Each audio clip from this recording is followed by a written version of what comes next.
10, 9, 8, 7, 6, 5, 4, 3, 2, 1.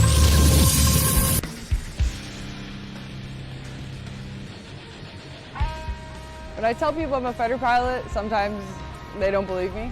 I've been asked trivia questions about the F-16 with people Googling my answers to see if I'm telling the truth.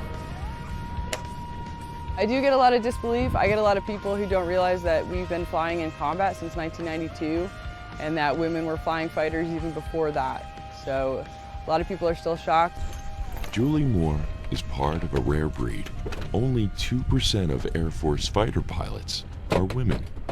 I think the reason for that is exposure. I don't think that little girls realize that that's something that is open to them, that that's something they can do. But when she was growing up, Moore had a different experience. My dad was a pilot in the Atlantic City Guard. He flew F-106s, so I got to grow up seeing that. He retired in 1985, and when he retired, we got to go down to Atlantic City and see his Finney flight, where he was basically a one-man air show.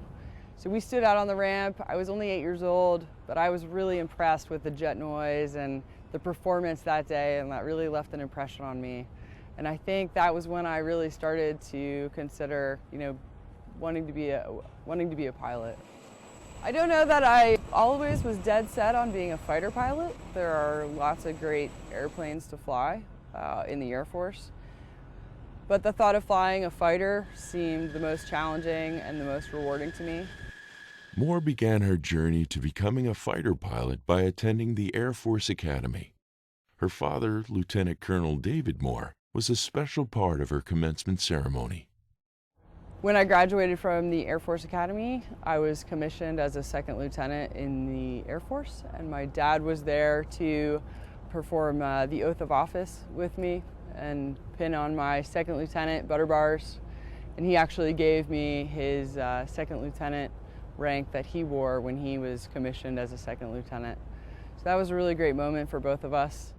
During her pilot training, Moore says her gender wasn't an issue, though she did face challenges. There's some pressure as a girl, as a woman.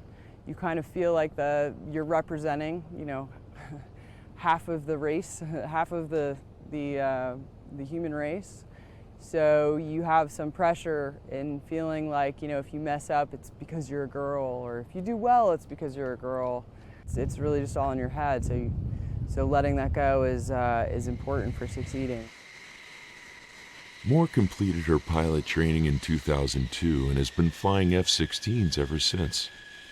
She served in Operation Iraqi Freedom in 2008, but has yet to fly in combat. Even so, she diligently prepares for that possibility. When fighter pilots aren't in combat, we're training to be in combat.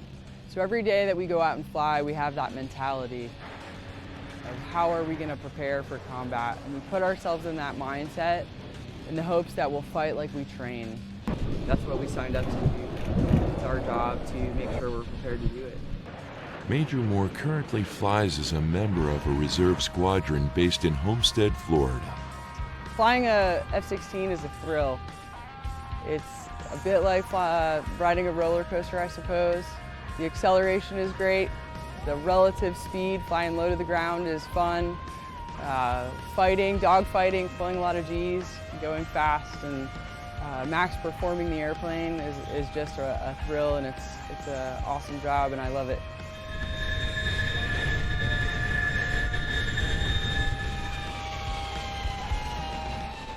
Moore knows many people consider her a role model. I think kids look up to adults to see where they fit in the world, and they want to make sense of the world and what their role is in that society. The thrust setting, so in Afterburner, it's full open. So it's great when they can look up and just see another option. They can say, oh, that's one thing I can do if that's what I want to do. So I get a lot of information with like a heads-up display, so I don't have to look down while I'm flying. Moore's father passed away in 2013, but the legacy of this American fighter pilot lives on. We had a great deal in common, and we were able to share those experiences and talk about being a fighter pilot in a way that he understood more than we understood each other in a way that in a special way. So we were very close, and I think, of course, yeah, he was very proud of me, and it was great that we could share that.